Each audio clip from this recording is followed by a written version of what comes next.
You thought you knew the Middle Ages, knights in shining armor, towering castles, priests chanting in cold stone chapels, a world of faith, feudalism, and swordplay. But the truth is stranger. Beneath the clang of armor and the echo of church bells lay another world, secretive, sensual, and often brutal. A world where your marriage could be annulled if the wedding bed sheets failed to bear blood by morning.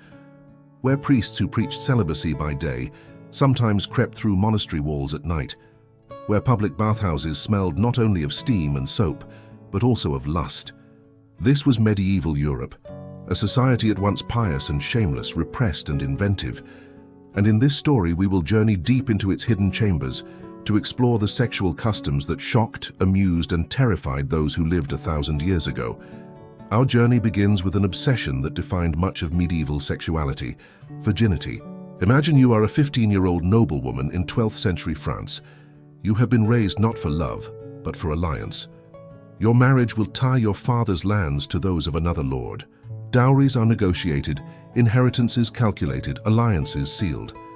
But all of it, your family's honor, your husband's fortune, the future of your children, rests on a fragile membrane inside your body.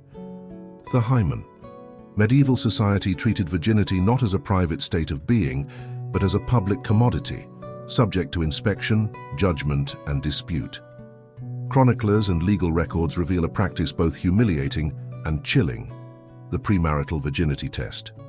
When a noble family arranged a marriage, they often summoned elder women, sometimes midwives, sometimes matrons of local standing, to physically examine the bride. To modern ears, the idea is grotesque. A girl's body treated like merchandise, inspected for quality before purchase. But to medieval minds, the stakes were immense. A false virgin could mean illegitimate heirs, fraudulent dowries, broken alliances, and the examination did not always end there. Even after the wedding, suspicion could ruin a woman. If a husband believed his wife had not been a virgin, he could take the matter to court. Surviving French legal records describe entire trials in which women were publicly examined to prove or disprove their chastity. Imagine the terror. Your body placed on trial, your honor dissected by strangers, while the fate of your marriage, even your life, hung in the balance. Yet medieval Europe wanted more than words or witnesses. It wanted proof. Picture a wedding night in a medieval village on the Balkans. The sun has set, the feast has dwindled, and the newlyweds are led into a chamber. Outside, however, the family is waiting. Not just the parents, but cousins, neighbors, sometimes even the entire village. For this is not merely a private moment, it is a public test. In the morning, the bedclothes must be displayed. A stained sheet streaked with blood is triumph, evidence that the bride entered the marriage pure. An unstained sheet, however, is disaster. Chroniclers describe how in some communities women, often the groom's mother and other elder relatives, would wait outside the room, ready to seize the linen. In certain villages, the sheet was paraded through the streets, waved for all to see. In noble households, it might be formally presented to the family patriarch or even a church official. What if the sheet remained clean? The consequences could be devastating. A marriage annulled, a dowry forfeited, a young woman cast out, branded with shame. Some brides resorted to desperate measures, smearing animal blood onto the sheets, pricking themselves to fake the telltale stain. It is a chilling reminder of how the female body was weaponized as proof, not of personal virtue, but of dynastic legitimacy and communal honor. And yet, virginity and wedding sheets were not the only fears that haunted the marriage bed. From Scotland to France, whispered tales spoke of an even darker custom: the rite of the first night, jus prime noctis. According to legend, on the eve of a peasant wedding, the local lord could claim the bride for himself, a cruel exercise of power, turning intimacy into humiliation. But here the historian must tread carefully. The evidence is murky. Medieval legal codes make scant mention of such a rite. Instead, what we often find is a marriage tax. Peasants paid their lords to secure permission to wed, a fee that symbolically redeemed the bride from the lord's claim. Did some lords abuse their power, forcing themselves upon peasant brides? Almost certainly. Letters of complaint from serfs in northern France and Scotland suggest that certain men of rank did visit new brides. But whether this was a formalized legal custom or sporadic tyranny remains debated. What is certain is that by the Enlightenment, thinkers like Voltaire seized upon the tale. To them, the supposed rite of the first night was a perfect symbol of feudal oppression, an emblem of the darkness of the Middle Ages.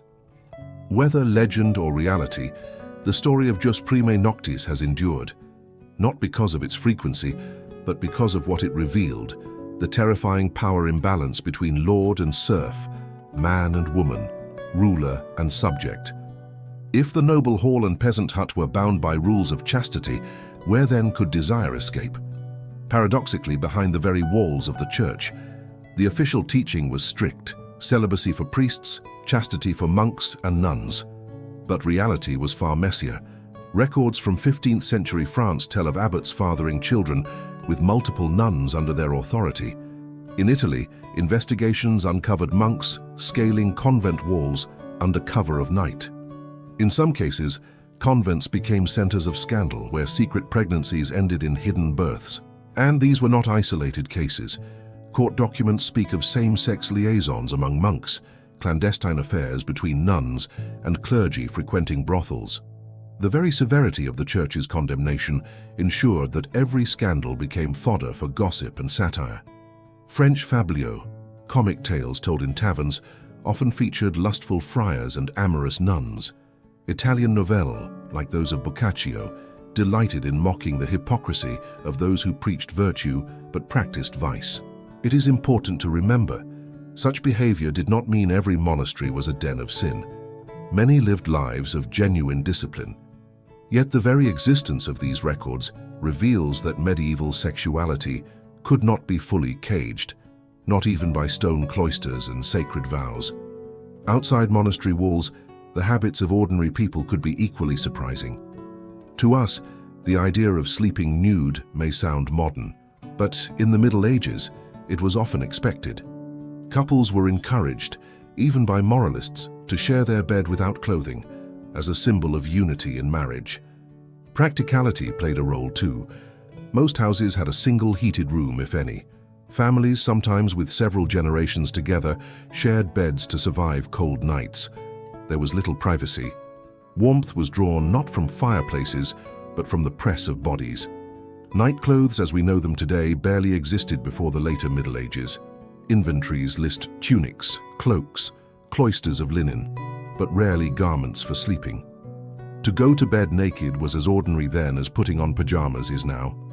And yet, paradox reigned. Nakedness within the bed was normal.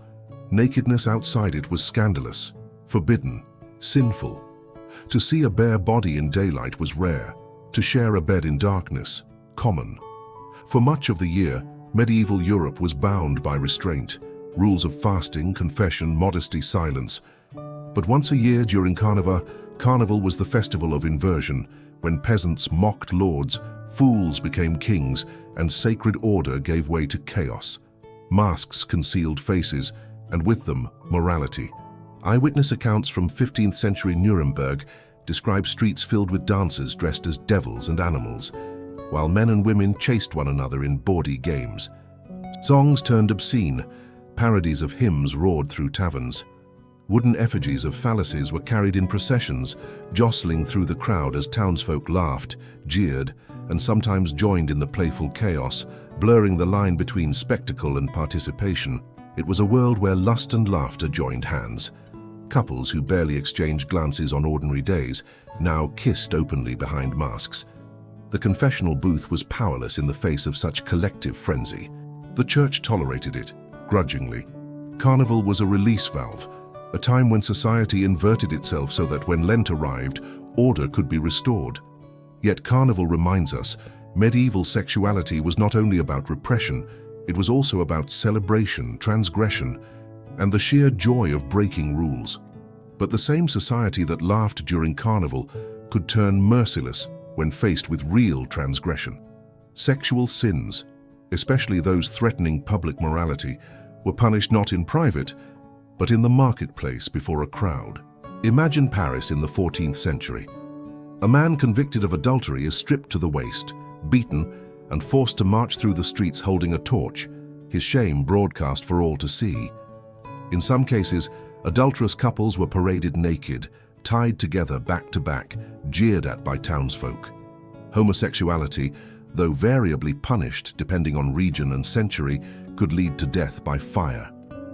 The inquisitorial records of southern France tell of men burned alive, condemned as sodomites.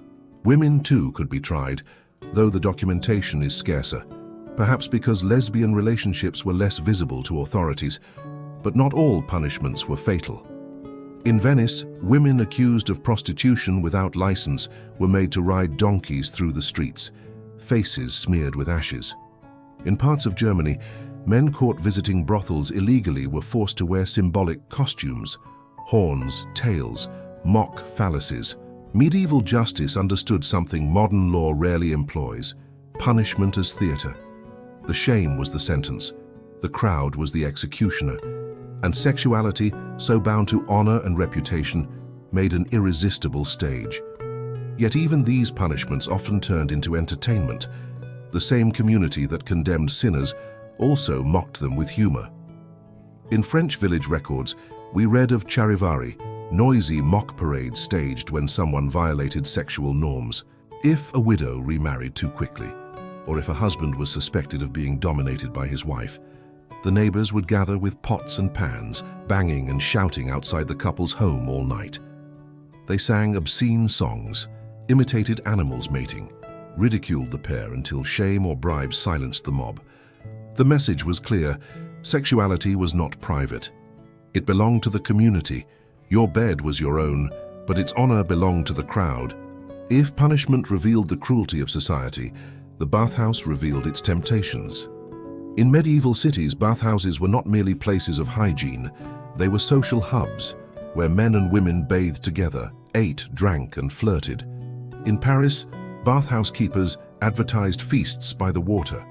In South Germany, chronicles mention mixed bathing, where couples lounged naked in steaming pools.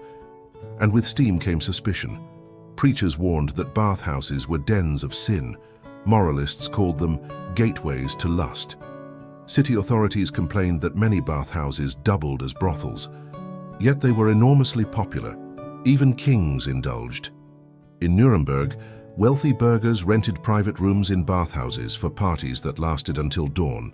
Doctors praised the baths for their health benefits: warmth for the body, release for the spirit. By the 16th century, plague fears and moral reformers would drive many bathhouses into decline. But in their medieval prime, they embodied the duality of the age, a society terrified of sex, yet irresistibly drawn to it.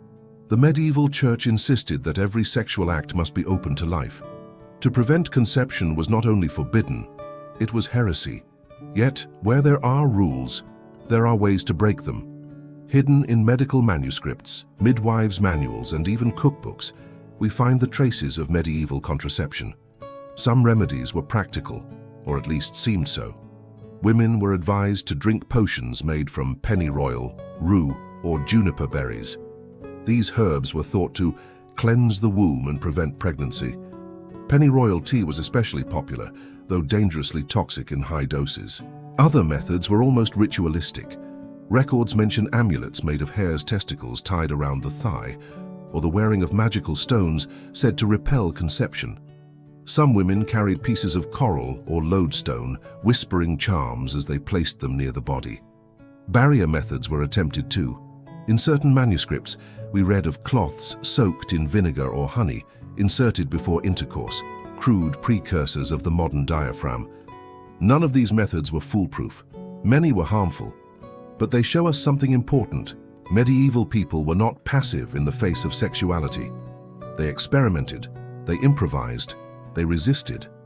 And alongside contraception came its opposite: aphrodisiacs.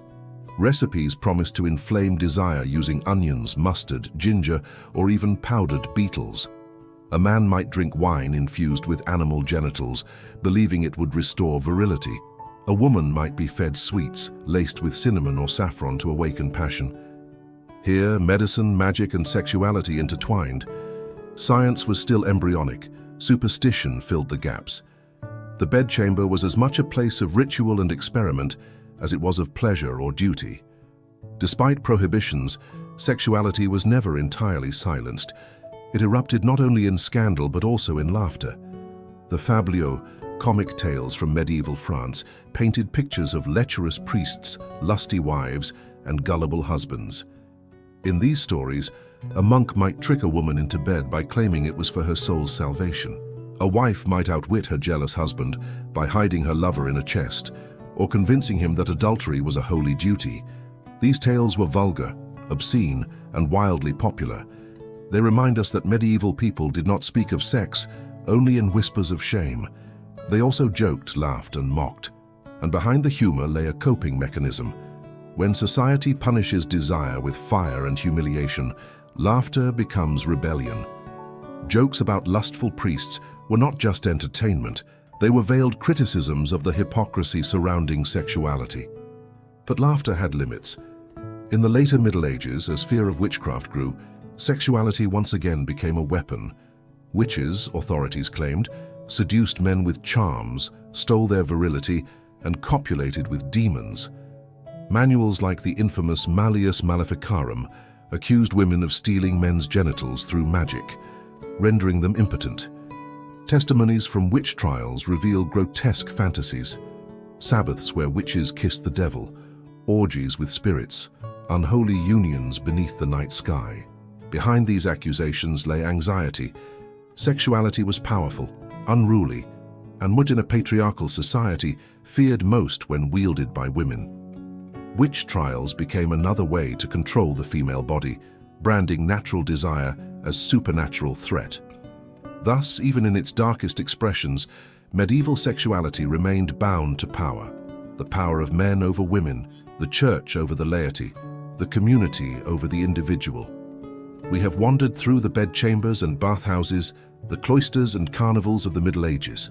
We have seen bloodied sheets waved like banners, monks scaling convent walls, peasants mocked in the streets, couples steaming together in bathhouses, women clutching amulets against unwanted pregnancy, and inquisitors conjuring lurid tales of witches and demons.